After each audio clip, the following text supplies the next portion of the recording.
Do you want to now we've got all that out of the way, the modern stuff. Do you want to give the people just a little bit of fun? People have been wanting classic wrestling return. They're wanting some stories, some details, some fables, a continuation of the ongoing series that we've been doing. Hold on, out of my book, where we go back 40 years and talk about Mid South Wrestling and what I was doing on a day to day, week to week basis. The all of the earlier segments that we have done, I believe, live on the official Jim Cornette YouTube channel. Is this correct, oh guru?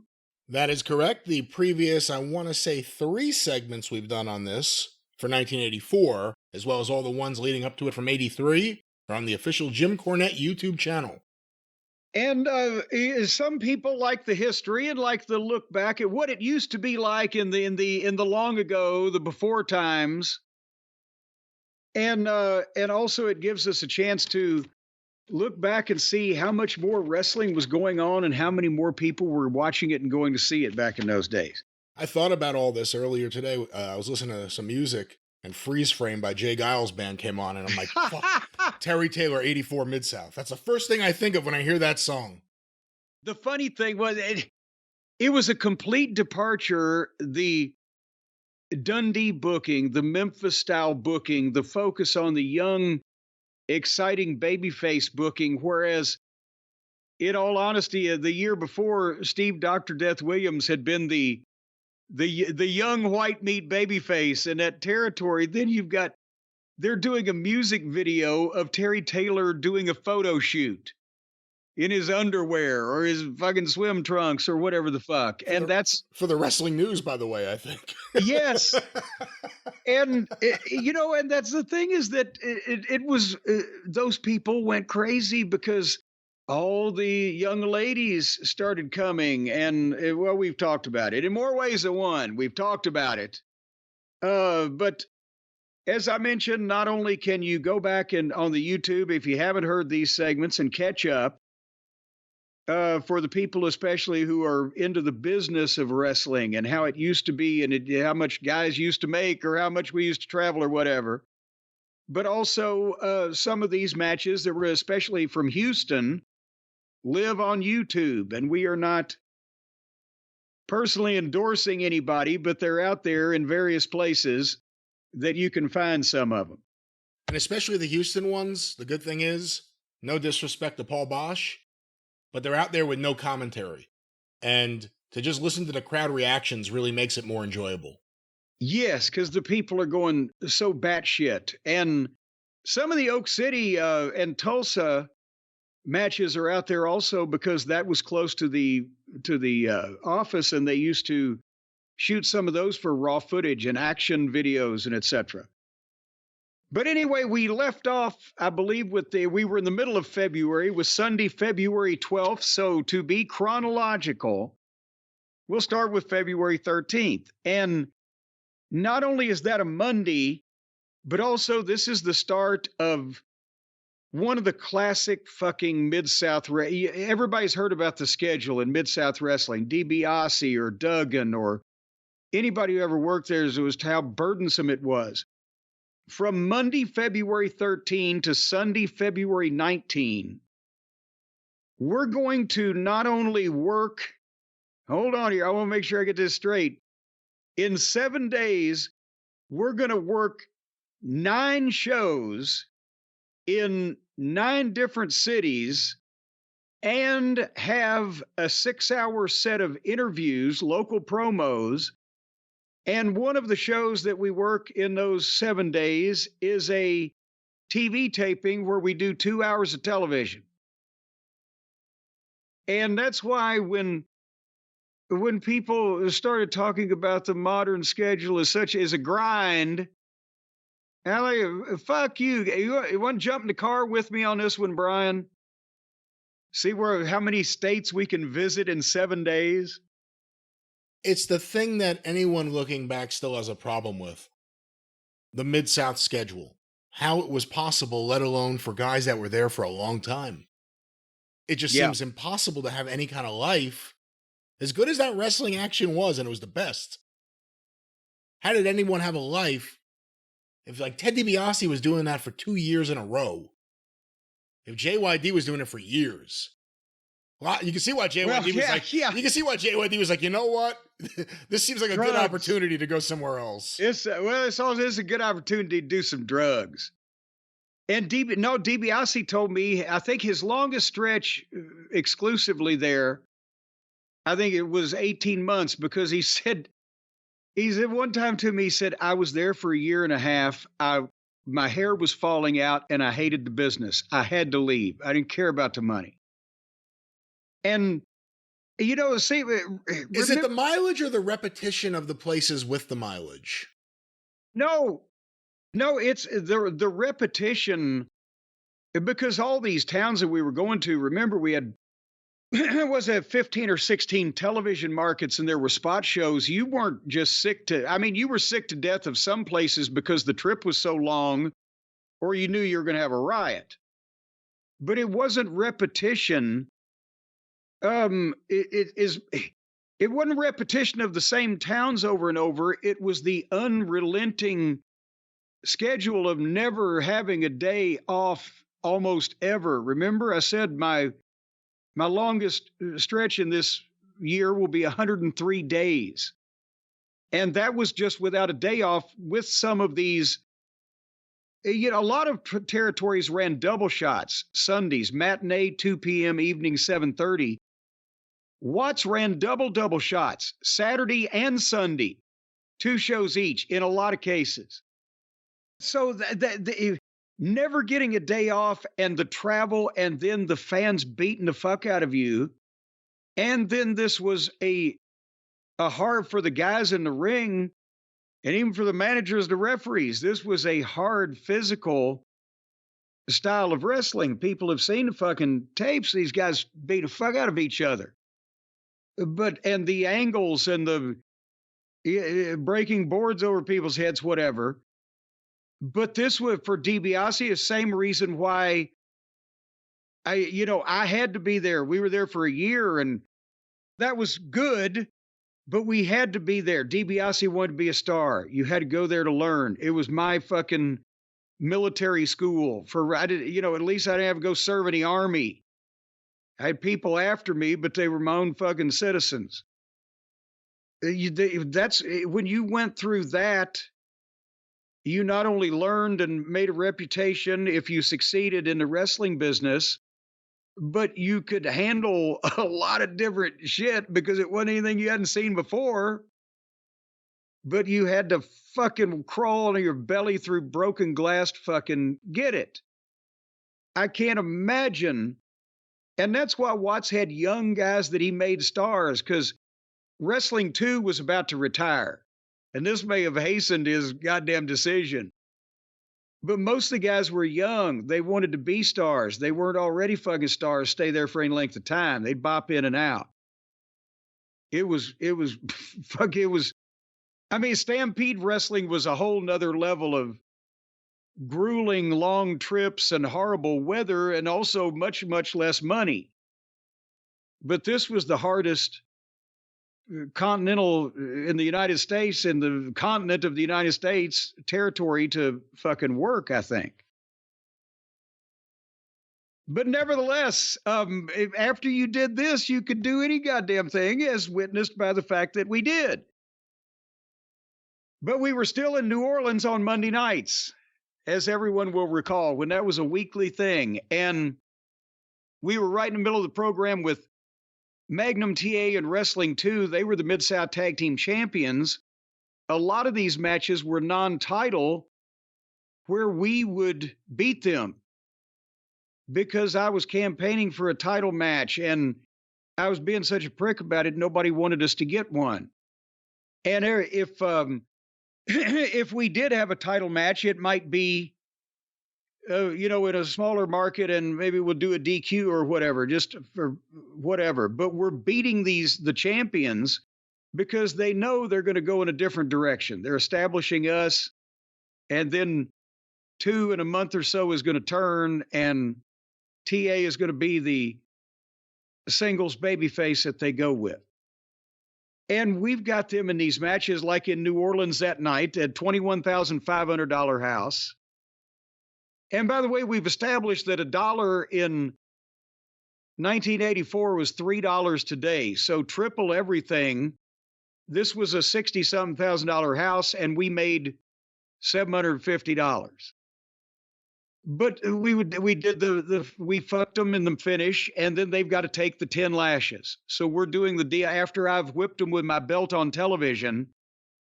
Now they're having to get whipped in the towns every fucking night, right? And that was pretty much the program that we were doing through these towns this week. But that was a 400-mile round trip, right on Monday. So at least the next day on Valentine's Day, we got to be home. We were in Alexandria at the Rapides Parish Coliseum on a Tuesday night, and we did about 12 grand. And they were farther behind in the television. So this was still where we kicked the shit out of Wrestling 2 until Magnum TA came in and broke a board over Bobby Eaton's head. And poor Bobby, no wonder he had ringing in his ears at some points later on in his life.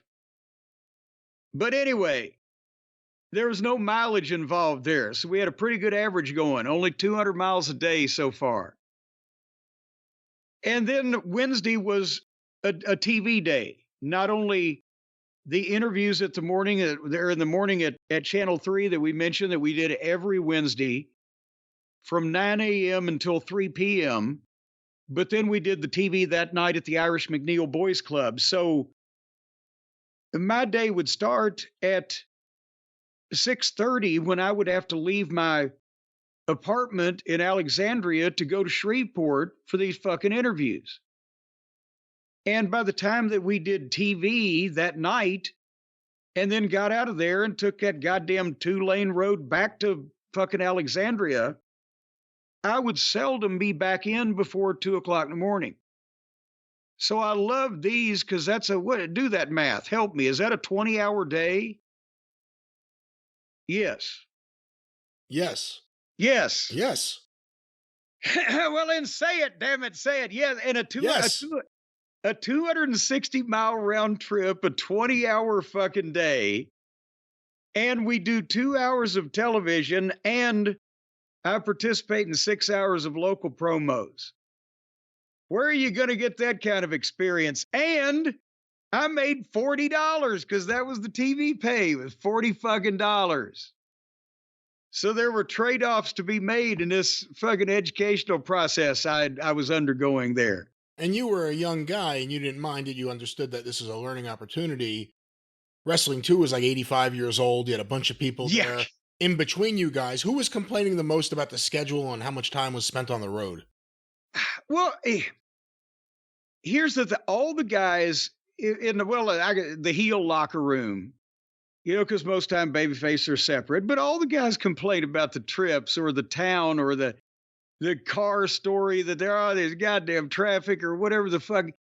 But it wasn't like anyone was campaigning to say, no, goddamn it. Because I mentioned, remember the time that we finally, I think it was going into September, we told Dundee, we said, my God, we need, please give us a few days off. We'd never asked for time off before in any, I don't think Bobby or Dennis ever had. Not only been in business a year and a half, but please give us a few days, please. And he had to clear it with Watts, right? So we got Oklahoma City off, Tulsa off, fucking Houston off. We got all the towns you make the biggest payoff off.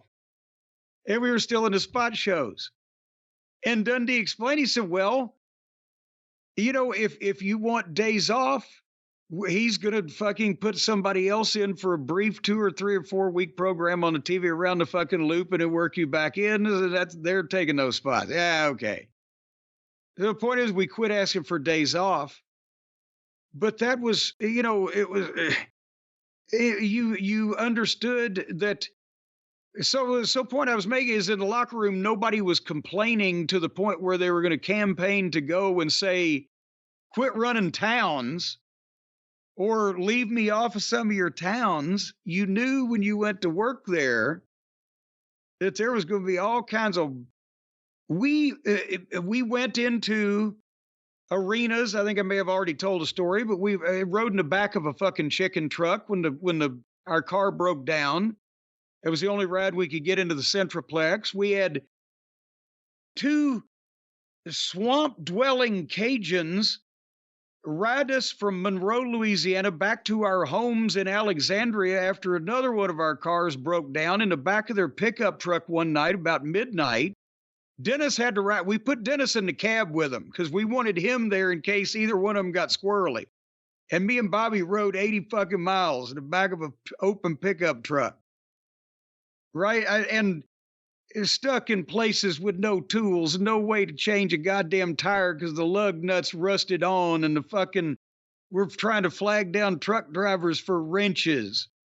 And the time in Arkansas, the fucking Barton Coliseum sold out, and we're at a lawnmower repair place in Star City, Arkansas, trying to get our carburetor fixed or whatever the fuck that was. It was chaos. It was from one town. You got in your car and pretty much went from your home to a town, and either back to your home to go to another town or directly in the next town. But nobody was paying you in the wrestling business. I remember we established that my best week ever in wrestling was like $900 and something in Memphis one week. Most time it was $4 or $5 or $6, and my last week was $75, right? This week that we're talking about, I made $2,365, which times 3, what is that? Almost $7,500. And I've been gone from the $75 a week for 2 months. I'll sleep in the goddamn car, right?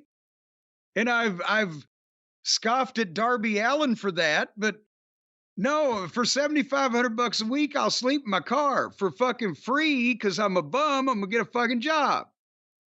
What'd you do with the paychecks? Put them in the bank. I mean, was because in the 80s, I guess your bank would have still been all over the place at that point. My question was going to be, did you deposit it? Did you hold on to it until you can go home to Louisville and deposit it? What did you do? No, when was I going to go home in the middle of this fucking schedule, right? I was home like twice that year. No, I had a bank account there in Alexandria and a checking account to pay bills and etc. And for the first few weeks, when we first got there, they would give us the checks at the interview segments that we do at Channel 3 on Wednesday mornings, right? Your check could be there along with the formats for what you're going to do, the promos and blah, blah, blah. And then all the guys would say, yeah, you can go to this bank and cash it. Okay. In the first week, I did that. I'm like, okay, so I cashed a check and I got like $1,000 or whatever it is. But then I was like, why do we just go over and cash it? Why do we take it home? Well, just all the guys were just cashing it, getting the fucking cash because they wanted the cash. Look at this. That's what I figured. And I'm like, well, fuck. I thought this was for some reason we were expected to do this, right? So I would take my fucking check home, put it in the fucking bank. And this was before ATM cards, but I never got a draw. I just figured what kind of money I might need on this adventure with some left over for goddamn emergencies and carried that with me. But anywho, sometime you know what? You can't buy a fucking wrench at 3 o'clock in the morning in Galliano, Louisiana. Let that be a lesson to you. Can you buy anything? How many places they were open past 9 p.m.? If you can flag a motherfucker down on the fucking highway, you could probably pretty much have anything, we would have bought any goddamn thing that anybody had passed. Anyway, we're getting back to this schedule. So we go to Shreveport on February 15, and that was, again, 2 tapes, which included a contract signing that we did with 2 and TA, and I gave a little crack on Bill Watts. That's the first time that I'd kind of directly, zapped him, I believe. And then we beat good old Jumpin' Joe Savoldi and George Wangeroff on television. But the next day, as we've mentioned before on these segments, we went back from Shreveport to Alexandria, is 130 miles, 2-lane road. The next day is get back on that highway and go the exact opposite direction, further on to Baton Rouge, another 220 miles round trip. And there was a big fucking no DQ match where we beat 2 and TA. I knocked Wrestling 2 out with the fucking racket and Dennis pinned him. And the house in Baton Rouge was coming up. That was one of the first times we'd been to Baton Rouge. I think I mentioned in one of the segments before, that's where Bobby and Dennis both had fucking gotten in a fight, and we broke the tennis racket over the guy's head, and they said, here, you keep it from now on. But nevertheless... Have you seen Baton Rouge in the news recently? What happened in Baton Rouge? Hold on, let me pull something up here. While you're pulling, I'll say that they admitted to $16,500, which is better than what they had been doing down there in that part of the country. And we made $250, which equals $750. What's the Baton Rouge news these days? I have an article from the New York Post from about a month ago, April 29th, by Ronnie Reyes. Wealthy white Louisiana residents win right to split from Baton Rouge and form their own city. What the fuck? A group of wealthy white Baton Rouge residents, if we haven't said that before, have won a decades-long battle to split from the majority black city to form their own suburb following a state Supreme Court ruling. After reversing a lower court's decision on Friday, the Supreme Court ruled 4-3 in favor of the incorporation of St. George, which will form in southeast Baton Rouge. And there it is, the wealthy white residents of Baton Rouge decided they wanted to incorporate St. George as its own city, and now that's where we are. St. George. What is he the saint of? What's he in charge of? You're an expert in saints, aren't you? Curiosity. Well, you know what that did to the cat, don't you? No. Killed it. Oh. Curiosity killed the cat. This is Reggie's Corner. Because, well, no, apparently the cat had discovered some kind of goddamn information that Curiosity didn't want public. Really? And Curiosity... And this was the 9th live? So the silenced the cat. That was the last one, too. He was on the last one, coincidentally enough. That's horrible. Let's go back to Beaumont, Texas. I'd rather let's talk about dead cats. Let's continue talking about dead cats. We don't want to talk about any dead animals here. We want to talk about this dead program. No, I'm getting to a point here. Because we were in Baton Rouge, right? We go back and we get back about midnight. That may be an early night. And then the next day we're in Beaumont, Texas, which is 160 miles the other goddamn way. And we do the same thing and we come back. And then we get to our doubleheader. And here's the point I'm going to make. Keep track of this with me. On Saturday, February 18th and Sunday, February 19th, for those of you who think that professional wrestling is more popular or more grueling or grinding than ever before, Saturday, we do a 2:00 show in Greenwood, Mississippi for the Culkins, and we Wrestling 2 and Magnum TA in the main event. The house does $8,700, which in those days at those prices was probably about 1,200 people in Greenwood, Mississippi.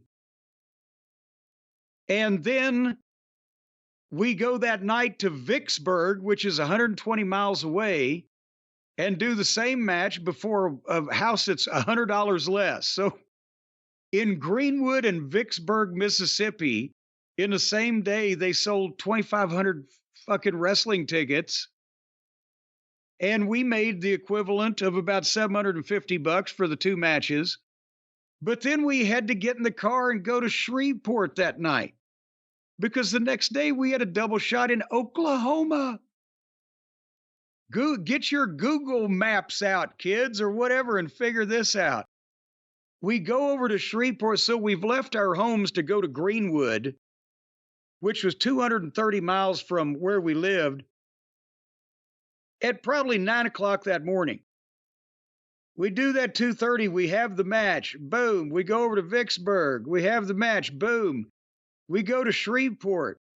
By the time we get to Shreveport, it's goddamn 1 o'clock in the morning, and we have driven that day 350, 510 miles, had 2 wrestling matches. And we get to sleep about maybe 5 or 6 hours because we got to leave. No, I'm sorry. I tell a lie. I think we slept about 4 or 5 hours because we had to leave Shreveport and go to Oklahoma City, which was still a 6.5, 7 hour drive to be there for a 2 o'clock show the next afternoon. But having said that, that show in Oklahoma City did a $70,800 house, and we made $750 on that show alone, the equivalent of $2,250 today and $210,000 today.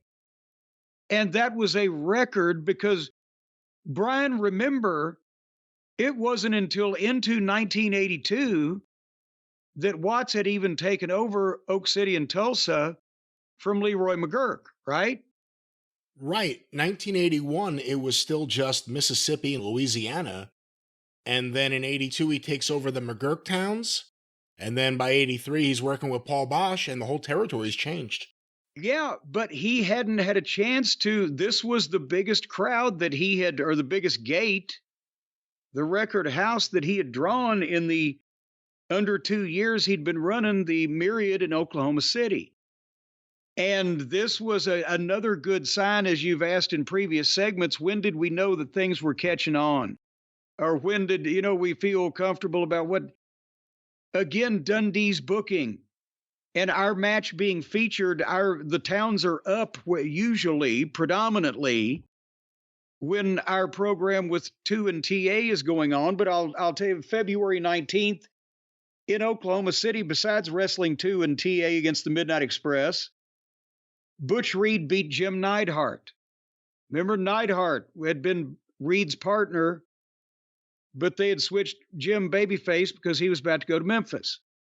Junkyard Dog beat Crusher Darso. Dundee was about to, and Watts were about to take Darso and put him under Nikolai Volkov's exclusive wing and make him Crusher Khrushchev. So he's going to be further mixed into the main events. He had come in as a babyface lumberjack wearing Daisy Dukes. Yes. So Crusher Khrushchev was a nice change from where he started. The Daisy Dukes didn't work. No. Terry Taylor beat Nikolai Volkov. They're establishing Terry as a top baby face. Here's a match for you. Mike Von Erich beat Buddy Roberts. Because this was Oklahoma, Fritz's TV was in both markets. He had an interest, so we would get world-class matches from them on these shows at that point. Kamala beat Tony Torres just to do it. Wendy Richter beat Princess Victoria. On the ladies' side, Masayo Ito, who was about to go to Memphis, beat John King, who was about to go home. And Lanny Poffo beat our friend Jerry Gray. But they had started Terry, obviously pushing him. They had brought us in, started pushing us. And they were finishing up some of the guys that were going to Memphis, and the Rock and Roll Express was about to start.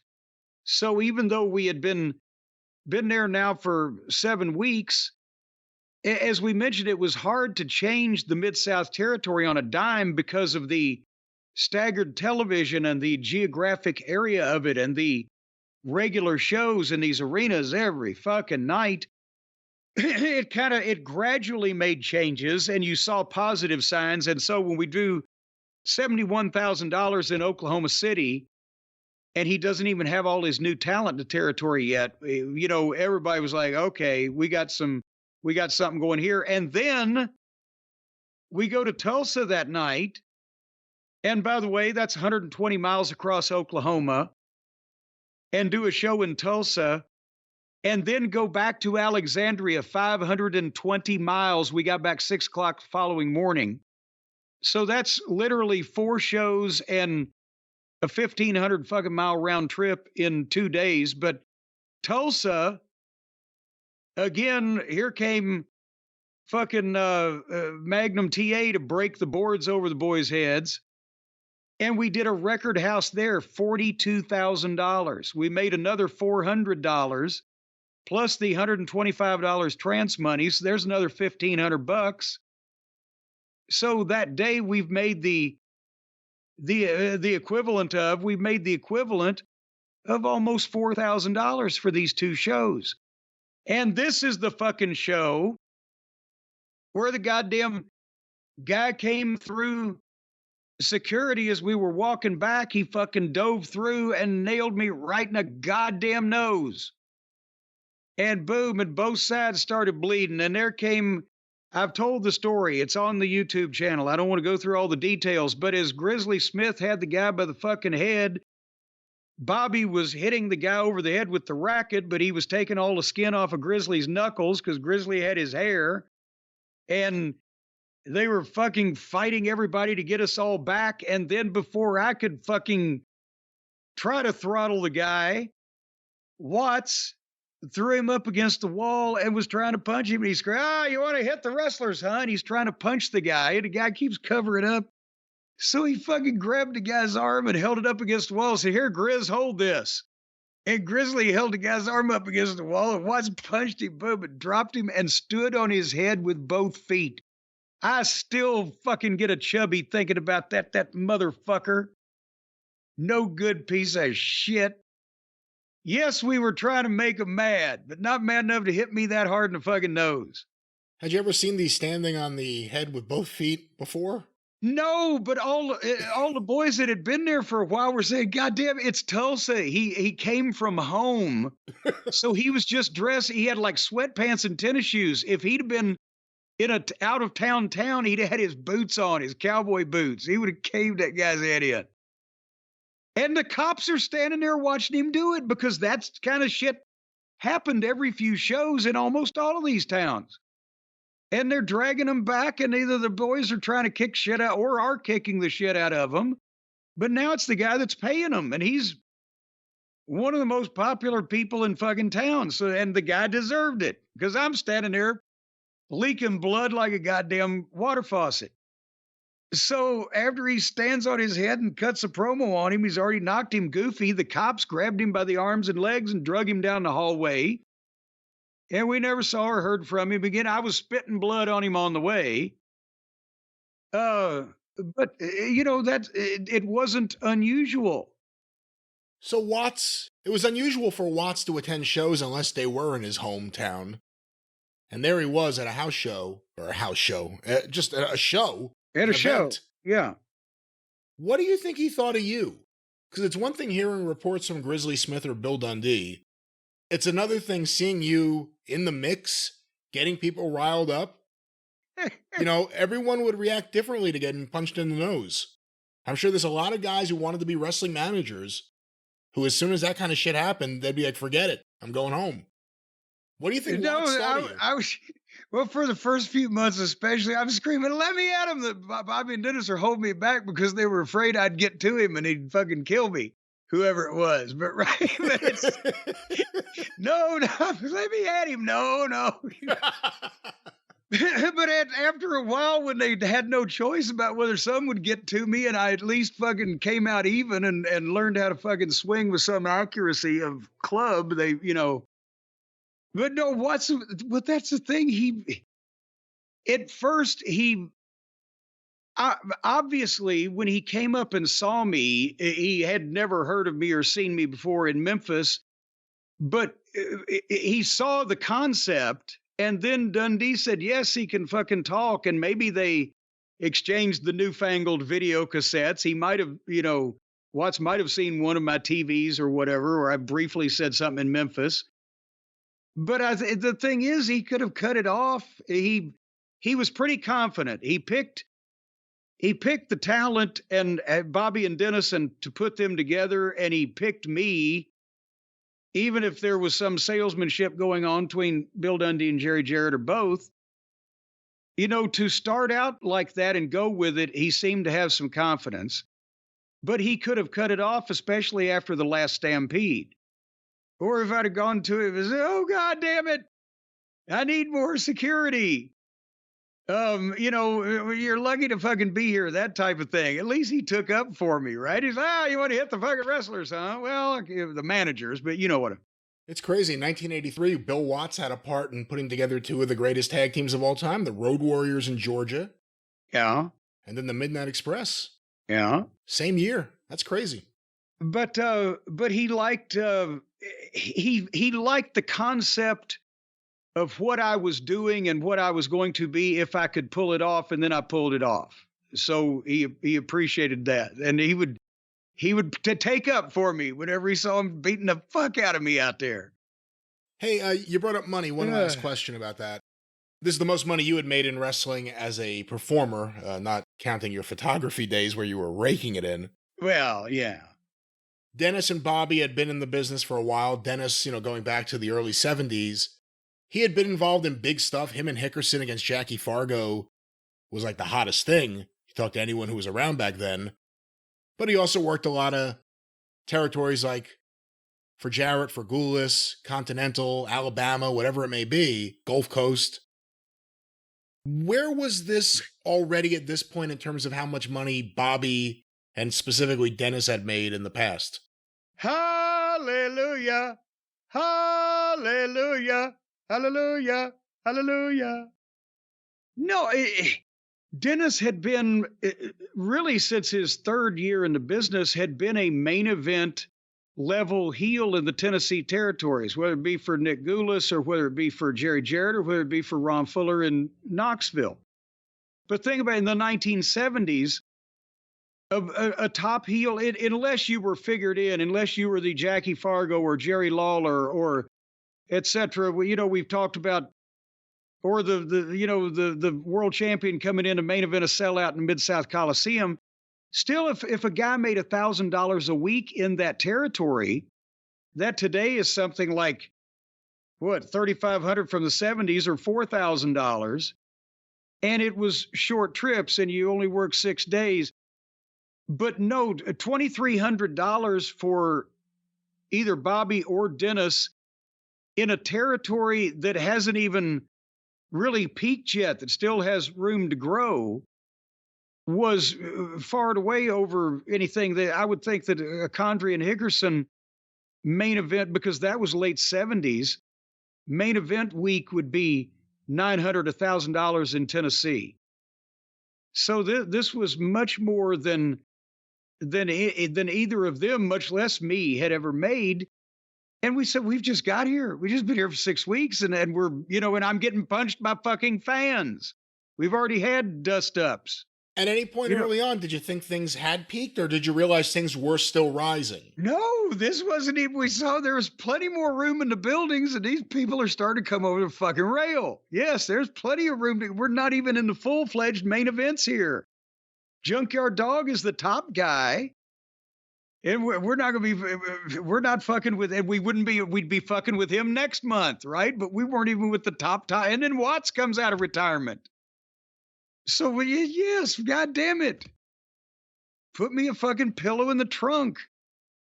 We did that on a trip to Oklahoma in that goddamn panel van that Dennis bought from Stan Lane. That used to be one of their rolling whorehouses on wheels for the fabulous ones. The vent in the top leaked, and we're on an overnight trip from New Orleans, the Superdome, to Oklahoma City, 700 fucking miles in the pouring rain, and me and Buddy Landell and Carl Fergie are trying to sleep in a U shape, hugging the walls in the back of the van because the leak is coming down in the middle, while Bobby and Dennis are swapping off driving in the fucking front. Yes, because no, this is a ridiculous amount of money for all of us. So the point is, as a summation to this week, yes, it was 2 TV shows we taped on Wednesday. At least we were home in our home arena on Valentine's Day. We did the long promo session Wednesday morning. We worked every other night of the week, and on the weekend, we do 4 shows over a course of 1,500 miles. And set 2 record fucking houses in Oklahoma that day. There were $113,000 of wrestling tickets sold in those 2 towns 100 miles apart. back when the average ticket price was $10. And we weren't even fucking really cooking yet, right? Then we also did 1,500 miles, as I said, in the car and got beat up by the fucking fans and got in goddamn riots and etc. But where else you going to learn the wrestling business except a deal like this, right? That's what I'm saying. And when I'm 20, how old was it? 22 years old, where am I going to make the equivalent of around $7,500 for that week's work?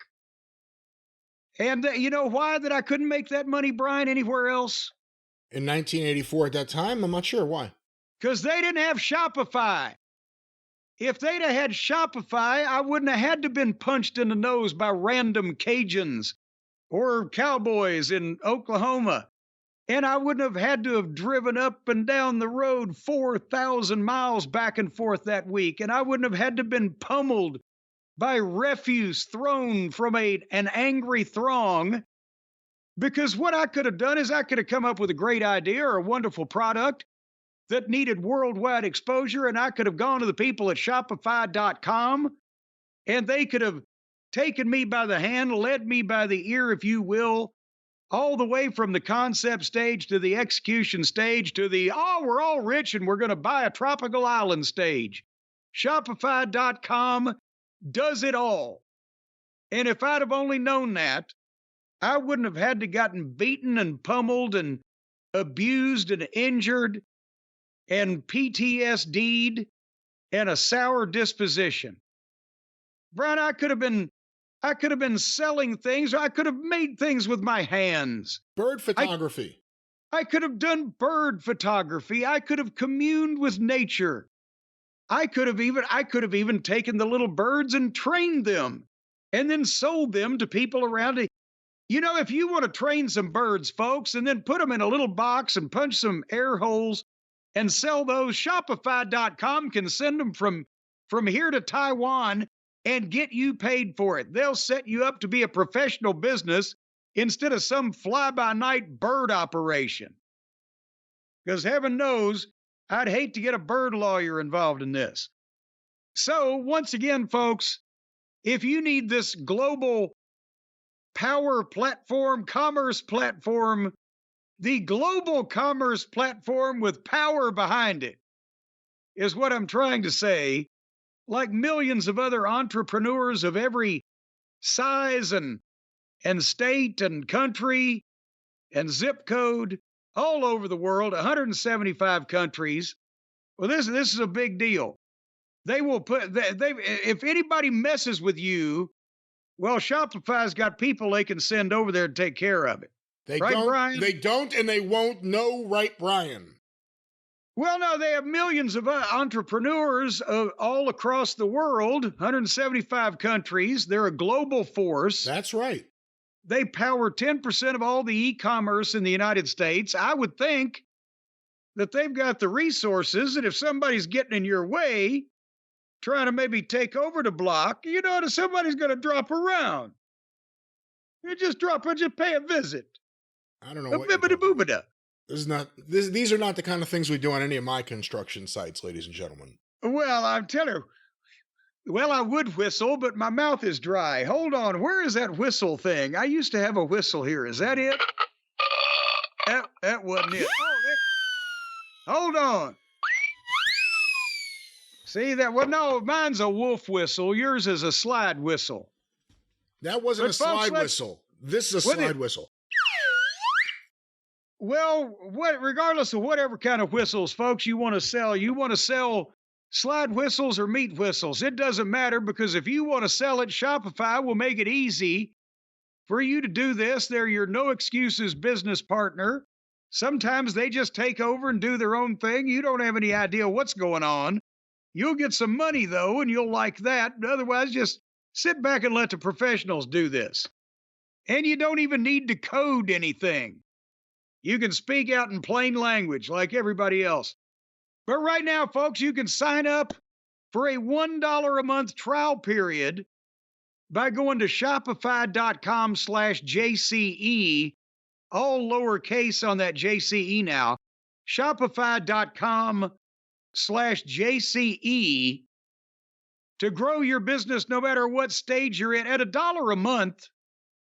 Well, even if you weren't happy, who gives a shit? I mean, you find that much in a couch cushion, don't you? $1 a month in a couch? Well, yes. I would think if you go through your couch about once a month, you probably get $1 in fucking nickels and quarters, maybe the occasional penny. What if you're dealing in yen? Well, then you're gonna in for millions, millions and millions. So, and folks, if you're dealing in yen and you're wanting to get involved with Shopify, well, Jesus Christ, that might be billions and billions of yen they could make you. I think somebody needs to get on this right now. If you want to make more yen than you've ever had a yen for in your life, go right now to Shopify.com/JCE and grow that daggone business. That's right. Grow it today with Shopify. Promo code JCE. Lowercase. But you know, Brian, you asked what Watts might have thought of me or whatever. At this point, and let's explain the booking thought behind what he's done so far, because remember, we've been there almost 2 months now. We're going into the week of February 20th. We started Christmas and did a few TVs before that. And the talent trade with Memphis, everybody remember well the Rock and Roll Express and Buddy Landau and all these other guys. But he knew that he couldn't just take a clump of talent and get all these new guys over at the same time, especially with the way that his TV was bicycled around the territory, but just as a matter of booking common sense. So he, as we've seen by these cards, he said, give me the top baby face I'm getting, Terry Taylor, and let me establish him.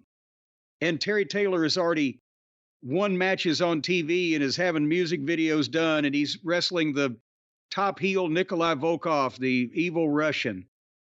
And he said, give me the top heel tag team and manager that I'm going to have, and let me start getting them established, because he had his tag team title had gone from Butch Reed and Jim Neidhart when they were heels to Magnum TA and Wrestling 2. Neidhart, he decides to get rid of, so they switch he switches on Butch, and they have a little program. And he knew that Magnum and 2 was going to be a shorter term thing, so they could do the mentor student angle between them, but Wrestling 2 wasn't getting any younger. But that gave him the opportunity to establish the heel team, the Midnight Express. So the Rock and Roll Express, I believe, may have debuted. Did they debut? I'm looking at the TV results now in my handy dandy book. Thanks to, by the way, Mark James for all of the Mid-South wrestling history books, as well as Memphis wrestling history he's done, markjamesbooks.com. But anyway, the Rock and Roll Express didn't debut until February. But then when they came in, the thought was that if they got over, the kids, the young folks, would want to see them wrestle these new heels, the fucking Midnight Express, which was the whole point. It was a 3 or 4 month plan to get to that point that they had come up with originally when he got the Rock and Roll to counteract us in the trade, right? This makes perfect sense. I can't imagine it's wrestling. But he staggered it so that there would be a demand for it. And as we will see soon in these segments, the people started chanting Rock and Roll Express in our matches when we were wrestling other people. And then later on, Buddy Landau, the cocky young underneath heel that was going to be brought up, he would debut and come in, etc. So everybody had room to breathe, and he was also weaning the guys that were going to Memphis the rest of the way out. Neidhart and Masayo Ito and etc. And but so you asked if we knew, again, were we, anxious about, is this the peak? we knew we had the rock and roll coming, and my God, the matches that we knew we could have with them, even though we had never officially had one. Bobby and Dennis had never wrestled the Rock and Roll Express before we did it on Mid South TV, but they both knew, they had both wrestled Ricky and Robert and in endless times with other partners or singly. So that was the idea. We knew this was coming, and then this was about the time to finally tie back in and let. Have you gone to sleep yet? I'm going to talk to you here in a second. This was about the time that we found out that Watts was going to come out of retirement within the next week or so after this. That was my next question. When did you find out you were going to do something with Watts, and when was the first time someone said you may do something with the Junkyard Dog? Well, believe it or not, I never wrote down the exact day that they told us that Watts was coming out of retirement. But since as I'll skip ahead in my book here a second, we shot the angle on, wasn't it, March 14th? So by the 1st of March, we knew this. Okay, so that's big. So 2 weeks beforehand, you knew you were doing something with Bill Watts. Well, because Dundee just said he's coming out of retirement. You're going to work with Watts. He saw those guys bump, and he said, I want to do this. Well, exactly. But then here's the thing. That's when we said, well, wait a minute.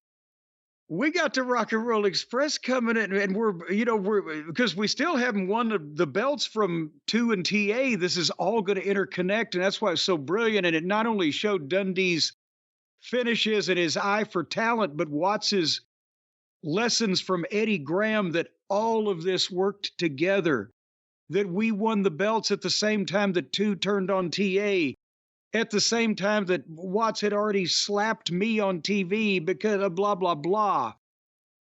And everybody logically went in all these different directions. But we were like, fuck, we know we're not beating Watts, right? So how's this going to work with the program with the rock and roll? And Dundee's like, oh, just wait and see. I don't know if he knew for sure, because that's the one thing. And I think Watts has even admitted to this. When Dundee gave him the idea, he said, well, if I beat the fucking Midnight Express and, humiliate the manager, then they're done. We got to move them on, right? They'll be done. They won't have any heat. And Dundee's like, I can't do the accent, but watch and see, hide and watch, whatever he's hide and watch. They'll be fine. Because he knew what Bobby and Dennis could fly for the fucking guy, and it would draw mega money. But at the same time, to be honest, 2 weeks after all those matches with Watts and a couple of TVs they've seen, and maybe the next house show, and we're fucking with the Rock and Roll Express. If you asked any of those fans what the finish of the match was, they knew Watts beat us up, but they didn't remember the exact finish, 1, 2, 3. They remembered me being humiliated. And then when I get back on TV and fucking starting out with the Rock, they want to see me humiliated again. Put him in a straitjacket.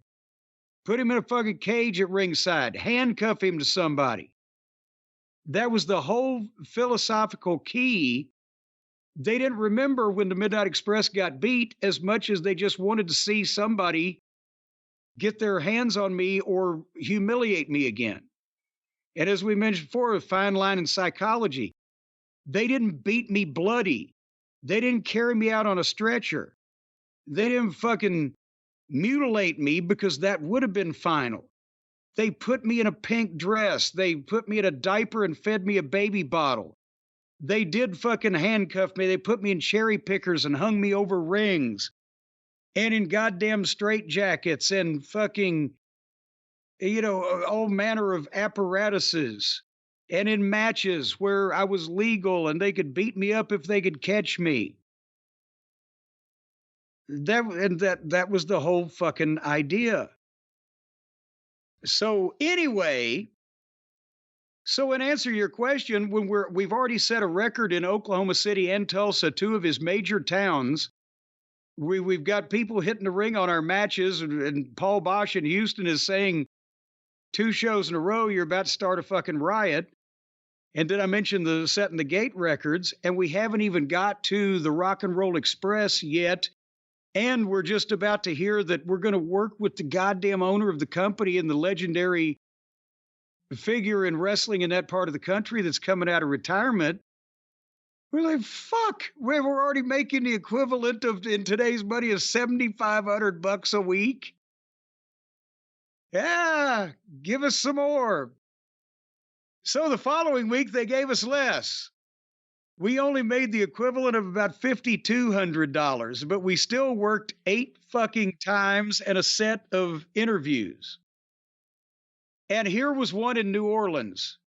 Remember we talked about how that the downtown auditorium at that point was the primary building in New Orleans, and it was weekly on Monday nights, and they hadn't opened the UNO Lakefront Arena for wrestling yet, so that was the big building, and they had been struggling even a little bit at that point, right? And they're about to dog the whole thing with dog and leaving, then New Orleans kind of changes up. But on February 20th, we had a special main event with 2 and TA where it was a title match, and also Wrestling 2's mask was at stake. And then I'm trying to read my notes on this, but the finish, we got heat on Magnum TA, and then 2 made a comeback, gave Dennis the short knee, which is the key for not the big knee lift where he's knocked out, but a short knee where he can go over in the corner but still be cognizant, and gave Bobby the big knee, and Bobby turned right around into Magnum, who gave him a belly-to-belly suplex. And fucking, that's the first job we did. Boom, 1, 2, 3. They pinned Bobby real quick, so he didn't have to unmask. The titles didn't switch. That is the first pinfall job we had done in the territory. But immediately afterwards, boom, I jump in with the racket. We beat them like dogs, and get our heat back by leaving them pretty much laying where the referee are ringing the bell and the referees are blah blah blah. And I tatered number 2. I made a note. So Tatered by who? By me. I tatered 2. Oh. Yes.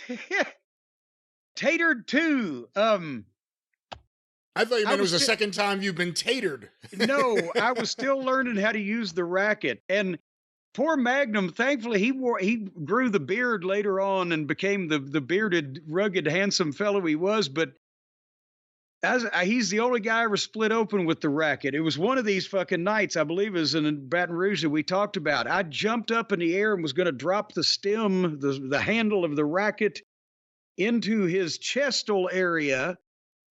But somebody else kicked him, and he sat up, and as he was coming up, I was coming down, and I caught him right on a chin bone and busted his chin. I was bleeding. He's like, fuck, I said, you moved.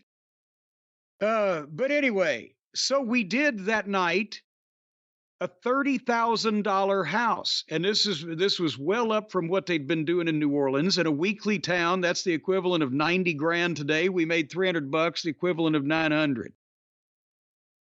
However, the rest of the week, with one exception, Houston, Texas, was more small towns, but it gives you an idea of what, again, a normal week in Mid-South, even if it wasn't built around major shows. We were in Shreveport on that Tuesday night for a house show that did probably about 1,300 people, wrestled 2 and TA. And then we stayed over, obviously, the guys, all the top guys, because we do interviews no matter what every Wednesday morning in Shreveport, as we've talked about. So we were there at Channel 3 that Wednesday again. So the week hasn't been too bad. 400-mile round trip to New Orleans, 130 miles up to Shreveport. Stay there, do your promos, and then over to Monroe, Louisiana, which was 100 miles. And have another match with 2 and TA. But now it's starting to work, because now you got to go back home to Alexandria. Now it's starting to wear on you. Even you talked about the burnout, or how'd you phrase it earlier? What would get to you worse? Not the repetition of where you're going, but just the constant motion of going somewhere, Constantly being in the right? car. You were all the time Yeah. you guys were in the car. Well, in Monroe that night, and by the way, a $11,000 house. Monroe was one of secondary markets. It could have been better, but that still is what, probably around 1,400 people. We do another match where boom, boom, boom. They beat Wrestling 2 with the racket, 1, 2, 3, and they've got to take lash. So now those guys are getting 5 lashes with leather straps, 2 from Dennis, 2 from Bobby, and the last one from me. So they ain't having no fucking box of fluffy ducks either, right? But now we've gone to New Orleans and back, and we've had this fucking match where, the goddamn chaos. And then we've gone to Shreveport and had a fucking match. And then we've done hours of interviews. And then we've gone to Monroe and had this fucking match. Now we go back home to Alexandria. The next day, we're going to Little Rock, Arkansas. And as I mentioned, 275 miles each way, all state highway, no interstate in those days. That was a hard fucking trip. And whatever was going on with Little Rock on February 23rd, they only drew 13,000 fucking people, or $13,000, which was maybe 1,500 people. But so I don't know what was happening there, but that was a shame on us. Where were they in the loop in terms of what week they got TV after it aired for the Almost first time? at the end, late, like with Oklahoma City and Tulsa. Probably the last week around, 5 weeks late. Well, that may be a part of the issue with how many people were at that show. It may be also because actually, yeah, they're still on late January television. So that's one thing. But as you can see, the miles are starting to pile up. Even though that was the first long trip, it's constant. And Brian, back then, you didn't really have any choice. You had to listen to the radio if you were within a radio signal, or if you were one of these fancy Dan people making all kinds of money that got the cassette player put in your car. You could listen to your own cassettes, have some tunes or whatever, but there wasn't the options that we have today. And in this modern space age world, we pretty much had to talk about wrestling, talk about fucking girls, talk about bullshit, and or listen to the radio. And when there was no radio, a cassette tape. If you didn't have a cassette tape, then you stared out the window. That's what I'm trying to say. For hundreds and hundreds of miles a day. Oh, if only they had had the Raycon everyday earbuds back in 1984. I wondered where you were going. As a matter of fact, was the guy who invented the Raycon everyday earbuds even born in 1984? He may have been, or if he wasn't, he may have been about to have been. I don't have his birth date in front of me.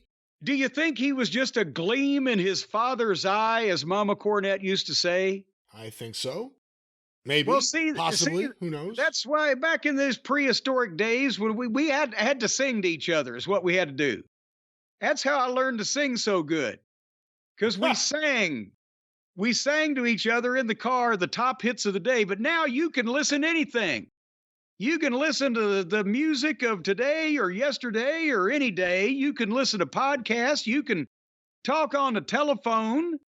You can call NASA now with all the things the kids can do with these earbuds. And they have upgraded the everyday earbuds even more.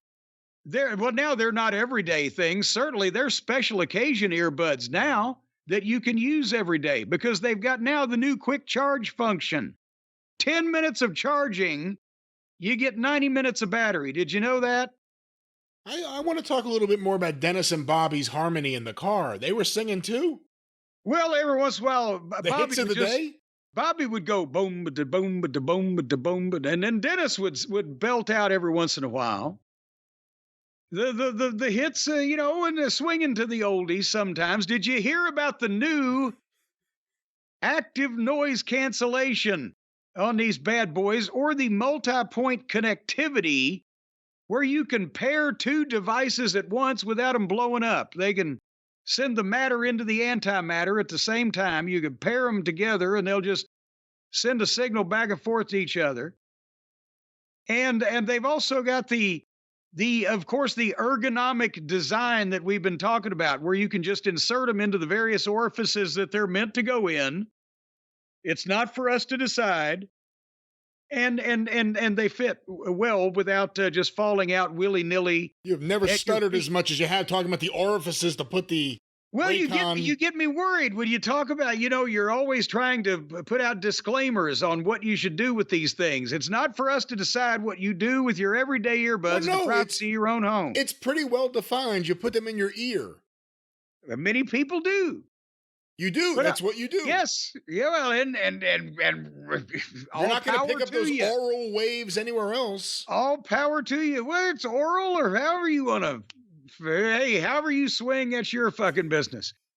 These things are also weatherproof and or sweat resistant. Oh, good. Depending. So you got that going for you too. And well, it just, you gotta go now to buy Raycon and see for yourself. Words can't describe what you can, the functionality and the quality and the craftsmanship and the joy and pleasure you'll get from these products. Go to buyraycon, BUYRAYCON.com/JCE right now and get 15% and free shipping. So 15% off, well, you know what it is. 15% off of whatever you want to order, and they'll send it to you for nothing, nada, zilch, zippo, the big goose egg, bupkis. 15% off and free shipping by raycon.com/JCE. And you got to use the code word there.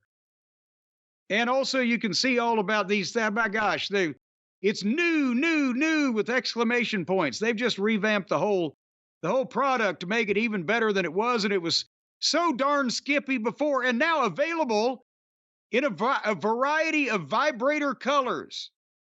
What? A variety of vibrant new colors. Vibrant new colors to complement any and all skin tones. So they speak too. Soon as you fucking turn them on, they say, "Oh, you have a wonderful skin tone." Says right here they complement any and all skin tones. That is what it says. So even if you've got some of the fucking heartbreak of psoriasis or that jock itch or whatever, if you want to feel better about yourself, get a pair of these, turn them on, and they go, "Oh, you have wonderful skin." Our new spokesperson, Chuck Taylor. Oh, good Lord. What is that? Rosacea all over his puss? Good Lord. Face like that looks like a ransom note. Anyway, buy Raycon. Buyraycon.com/JCE now. Now, I say. Now. And before we go any further, and I forget to ask you to do it. Oh.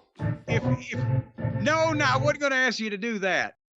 Would you just tell the people what's happening at the Arcadian Vanguard Network this week? I could say that. Get caught up on everything on Twitter at Superpodcast or on Facebook at facebook.com/Arcadian Vanguard. Of course, every day, the wrestling news for you for free.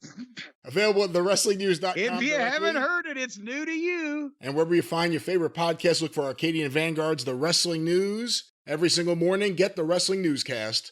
Also want to make mention, the latest episode of Shut Up and Wrestle with Brian Solomon, out now by the time you hear this. Another roundtable of former Titan Tower employees. Hear what they think about what's going on with Vince McMahon, WWE, and so much more. SUAWpod.com. Shut Up and Wrestle where you find your favorite podcast. We're looking at 40 years ago in Mid-South right now. On Stick to Wrestling with John McAdam, they're looking at 40 years ago in the World Wrestling Federation. Hear that today. McAdamPod.com, or look for Stick to Wrestling with John McAdam wherever you find your favorite podcast, and of course, the 605 Super Podcast, the Mothership!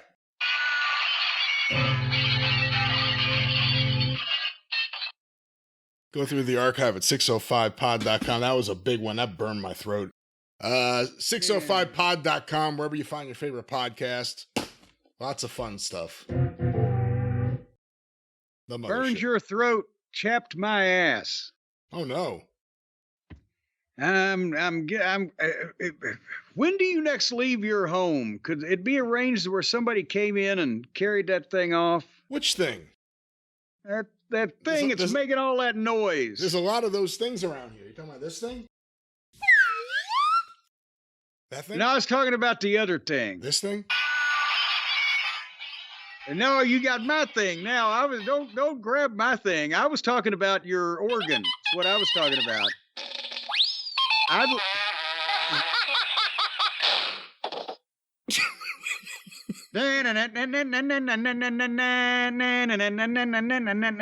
was talking about your organ. I'd like to separate you from your organ. Oh, Lorena Bobbitt. Yeah, well, bob it, chop it, whatever needs to be done to it. But anyway, we're going to finish this week while we finish this show because we're at a very important day here in wrestling history. Friday, February 24th, and we were in Houston, Texas. Because as I mentioned, this thing was starting to build up. First, we did 400 miles Monday. We did 130 miles Tuesday. We did 200 miles Wednesday. Then we did 550 miles Thursday. Now we do another 500 miles on Friday. But we're in Houston, Texas. And again, besides Midnight Express versus Magnum TA and Wrestling 2, and they got the lashes. Here was the card in Houston that night. Butch Reed beat Jim Neidhart in a football helmet match, because they both had the football backgrounds. That was, again, Butch is the top heel that's staying. Neidhart is going to Memphis, so he's dropping these matches around the territory. Midnight match, Junkyard Dog beat Masayo Ito. They had elevated Masayo Ito, I think, as you remember, to an element of hitman status to get him to do some jobs on the way out. Terry Taylor beat Darso. And listen to this underneath match, because again, Paul did his own thing for his own market. Gordman and Goliath beat Jose Lothario and Buddy Marino. So, if in the answer to a trivia question, yes, the Midnight Express were on the same fucking wrestling card at one point in time as Black Gordman and the Great Goliath, one of the great in-ring tag teams of the 70s. Yeah, fans from Southern California especially would say, the ones who were there for, the next generation, at the Midnight Express were the best tag team they saw since Gordman and Goliath. And that was, the example of some of these unique matches that Paul still was having and would have through the rest of this year, too. It really wasn't totally assimilated yet, Houston as a Mid-South town. And also Nikolai Volkov beat Tony Torres, and Buddy Landell, who's just now starting, beat George Weingeroff. So that show drew $58,500, which, if we're doing our math for today's money, that's almost $180,000. And we made $700 a piece, which is over $2,000 for one night. And again, we're geez, the building ain't full. We got the rock and roll coming, and I don't know exactly what day we found out Watts was coming out of retirement, but it was sometime within the next 7 or so. So we're thinking, To my question before, though, when I brought up the Junkyard Dog, it was more not even necessarily about the last Stampede as a run, but more just, when was the first time someone said, man, they may do something with you guys and the dog? Well, see, the dog was actually... The dog was the trigger that they wanted to pull. It was Stagger Lee, obviously, as we will hear in these segments. It's never been proven. Well, highly suspicious. Dog was going to lose the loser leave Mid-South Wrestling match to Wrestling 2. And I believe he did go to the Carolinas. No, it wasn't the Carolinas. It was Memphis he went to for a while, right? Just for a few weeks. JYD went to a bunch of different places. He went to Memphis when it was in Florida. He showed up in Mid-Atlantic in 84. Well, this is what he was doing. But the point is, he was going to, that's the only thing that it didn't even work as good as it could in hindsight, because Dog had only been gone like 3 weeks. and Stagger Lee, who had come back to do this series, The Last Stampede. The people knew who Stagger Lee was. It was Dog because he had done that angle a couple of years before with DiBiase for a longer period of time. But I think that's an example of how that Watts was not really sold on that he was coming out of retirement until after they had planned to have Dog lose, and because he was booked out to these different territories. So when they brought him back for this series, but he had only been gone for 3 weeks and remember, it was the night of the Superdome show when the TV finally aired, where at 5 o'clock in New Orleans local time, where Watts went out in the woods and found Stagger Lee. And they said, fuck, Dundee said, well, we should add more time, but fuck, he'd hardly been gone. So I think that's an example of how that Watts said, because Dundee had to talk him into it. Watts didn't plan. Oh my God, the territory wasn't in verge of bankruptcy. It was down. He wanted new talent and a fresh booker. He didn't want a goddamn life preserver. So he wasn't doing anything in a panic. But I think when he saw this, for this territory, this was already a quick turnaround, and he liked the performances he was seeing and the reaction they were getting. And, and Dundee said, yeah, you're the man, come out and The Last Stampede. And that was another thing. He made sure to sell that it was the only time that this was going to happen, The Last Stampede, not a long campaign, in his words. For the record, a year later, it was the Stampedes Alive in 85. Well, followed by Korstia, Korchenko, and then the Freebirds. And the first one was the most effective. It was also the best one. I was about to say, what did the other revamps had one side of the equation, but did not have the other side of the equation? But we'll get there. Remember, too, Watts was a midnight rider. After Dusty did it, Watts did the same promo by, the fire. Instead of Dusty saying it was like, I've got one more silver dollar. It's Watts saying the same line. So he kept trying. But the first one, it had been a while, and people didn't really see it coming until it was building, and they were thinking they wanted it before they ever thought they'd get it. But anyway, we're going to get there. But after we get out of Houston, talk about from the penthouse to the outhouse, Brian, from February 24th in Houston to February 25th, we're the main event in Manny, Louisiana. And I believe it was some kind of school gym. I'm not sure. But it was an $8,600 house, which means there were still like 12, 13, 1,400 people in Manny, Louisiana to see us get disqualified against Magnum and Wrestling 2 because no need to fuck them and beat them because we don't cause a riot. And then the Sunday was February 26th. It was another double shot. And this was Port Barre, Louisiana, which was 85 miles from Alexandria, but at 2 o'clock in the afternoon against Junkyard Dog and Magnum TA. And then that night in Houma, Louisiana, 130 miles away from Port Barre, against 2 and TA. I guess 2 wouldn't work double shots by that point.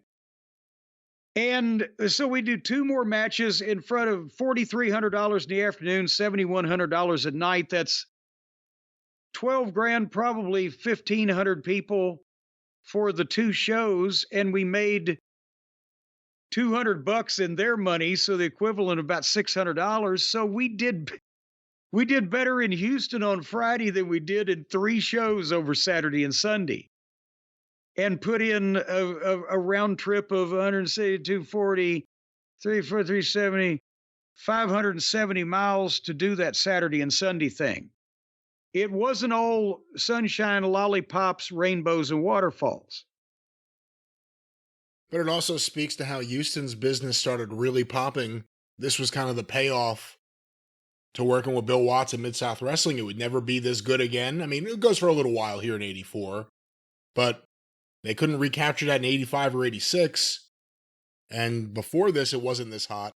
things started really blowing up in Houston. And, that's again, if I'm a promoter like Bill Watson, I'm the owner of the company, and I've just hired a new booker at Thanksgiving and brought in new talent at Thanksgiving time on television and Christmas in the territory. And now I'm in the middle of February and I've done record gates in terms of number of dollars taken in Oklahoma City and Tulsa. And Houston is doing $60,000 or thereabouts, which is again, 6,000 plus people. New Orleans is up to 30 grand. And I know I haven't even got all my new talent in. I'm thinking I've made pretty much the right decision.